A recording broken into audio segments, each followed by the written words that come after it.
Apa harapan cik kan? Tanya tiba-tiba ni tak sempat nak buat skrip lah.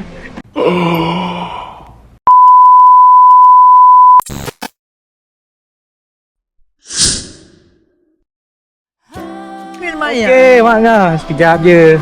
Apa perasaan tentang Family Day hari ni? Perasaan, kemudian harapan. Harapan lain kali ada lagi. Panjang umur, murah rezeki. Malang seronok dah. Sebab dapat berjumpa semua anak cucu, cicit, semua adik-beradik, kaum kerabat, saudara-saudara mara yang jauh, yang dekat. Semoga dilimpahi kita ni dengan rezeki dan berjumpa lagi di tahun-tahun akan datang. Seronok rasanya. Alhamdulillah. Oh, sungguh-sungguh terbaik.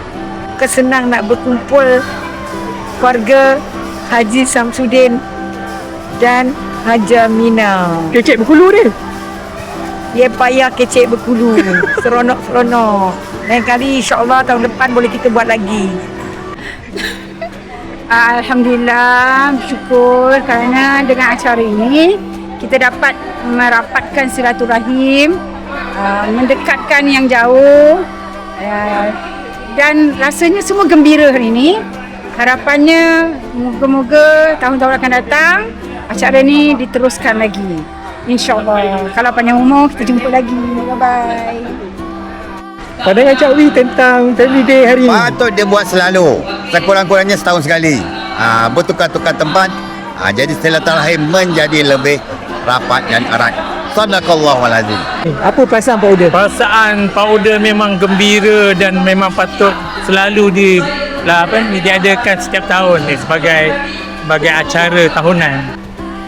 Gembira dapat sama dengan keluarga semua. Harapan kita kalau boleh kan lepas ni kita buat lagi nak Family Day, seronok kan? Cik Bayar rasa memang terbaik lah walaupun first time buat dan insyaAllah akan dibuat lagi.